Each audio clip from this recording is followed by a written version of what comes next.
Hi friends, ఎలా ఉన్నారండి అందరూ? ఈరోజు మన మిద్దె తోటలోని టమాటాలని హార్వెస్ట్ చేద్దామండి. పచ్చికాయలు పండ్లు కూడా వచ్చేసినాయి, చాలా ఉన్నాయండి. వీడియో తీయడానికనే ఉంచేసాను. చూసారు ఎంత రెడ్ కలర్లో అయిపోయిందో. ఇవి రెడ్ కలర్లో అయిపోయినా సరే చాలా గట్టిగా ఉంటున్నాయండి. బయట కొన్నవైతే ఇంత రెడ్ అయిపోతే చాలా మెత్తగా అయిపోతాయి కాయలు, కానీ మనవి గట్టిగా అయిపోయినాయి. ఇవన్నీ హార్వెస్ట్ చేద్దాం ఈరోజు. హార్వెస్ట్ చేసి నేను ఏం చేస్తానో చూడండి. దీంతో ఒక మంచి రెసిపీ తయారు చేస్తాను నేను. ఇవి కొద్ది చిన్నగా ఉన్నాయండి, ఇందాకైతే పెద్దగా ఉన్నాయి. ఇక్కడ నేను ఈ టబ్బులోని ఇట్లా షేడ్ నెట్ ఎందుకు వేశానంటే టమాటా చెట్టు ఇట్లా ఒరిగిపోతూ ఉంటుందండి, కిందకి పడిపోతుంది. అందుకని మనం ఇట్లా కర్రలతో కట్టుకోవడం కానీ, నేను షేడ్ నెట్ కట్ చేసి దీనికి అనుకూలంగా పెట్టానండి. కర్రలు ఏం పాతాల్సిన అవసరం లేదు. మొక్కలు ఏమైనా వచ్చి దాని మీదకి వాలి పడిపోకుండా ఉంటాయి అన్నమాట. ఈ విధంగా చేసుకోండి మీకు వీలైనట్లుగా.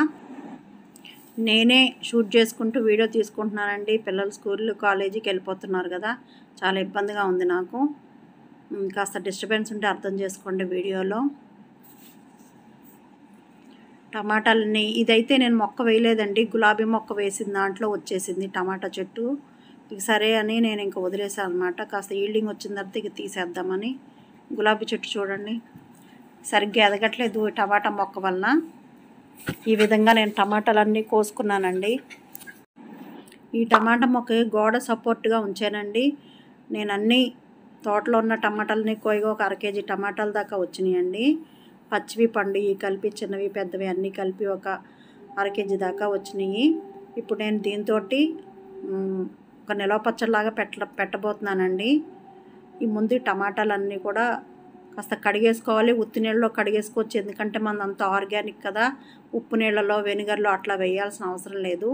ఆ పై తొడుములు తీసుకుని శుభ్రంగా కడిగేసుకుని ఒక మంచి క్లాత్ తీసుకుని ఆరబెట్టేసుకోవాలండి. అన్నీ కలిపి వేస్తున్నానండి. అట్లా ఒక పొడిగా ఒక క్లాత్ తీసుకుని నీళ్ళలోనే ఆరబెట్టేసుకోవాలి. టమాటాలన్నీ ఒక 1/2 కేజీ దాకా ఉంటాయండి. ఇప్పుడు ఒక ప్యాన్ తీసుకోవాలి.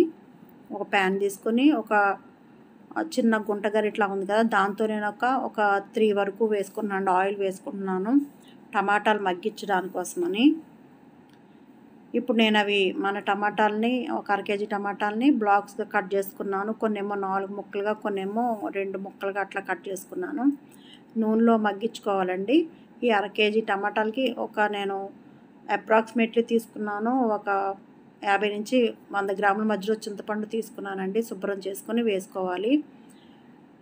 టమాటాలు, చింతపండు కాస్త బాగా మగ్గించుకోవాలి. సిమ్లో పెట్టుకుని మగ్గించుకోవాలండి. మూత పెట్టకూడదు, మూత పెడితే మళ్ళీ వాటర్ పడుతుంది కాబట్టి స్టీమ్ అంతా వచ్చేస్తుందండి. ఈ విధంగా మగ్గించుకున్న తర్వాత దాన్ని మనం స్టవ్ బంద్ చేసేసి పూర్తిగా చల్లారనివ్వాలండి. ఈలోపు మనము వేయించిన మెంతులు 1 స్పూన్ తీసుకోవాలండి. తర్వాత ఒక గుప్పెడు దాకా నేను వెల్లుల్లి రేకలు తీసుకున్నాను. ఈ 2 కోర్సుగా మిక్సీ చేసుకోవాలి. మిక్సీ చేసుకున్న తర్వాత ఈ లోపల ఈ చింతపండు టమాటా మిశ్రమం కూడా మనము అందులో వేసుకుని కచ్చాబచ్చాగా గ్రైండ్ చేసుకోవాలండి. మరీ మెత్తగా చేసుకోకూడదు, అందులోనే వేసుకోవాలి. 1/2 కేజీ పళ్ళకే నిలవ పచ్చడి ఏంటి అనుకుంటున్నారు? ఇది ఒక 15 రోజుల దాకా ఉంటుందండి. మన వాడకాన్ని బట్టి 15 నుంచి ఒక నెల రోజుల పాటు బయట ఉంచేయచ్చు, ఏం కాదు. మనం అప్పటికప్పుడు టమాటాలు వేసేసుకుంటే కూరల్లోకి అయిపోతుంది కదా. మన మిద్దె తోటలో అవన్నీ నేను ఇట్లా నిలవ పచ్చడిలాగా ట్రై చేశాను అనమాట. అంటే ఎక్కువ కాలం ఎంజాయ్ చేయొచ్చు కదా, మనం ఆస్వాదించవచ్చు కదా అన్నట్లు.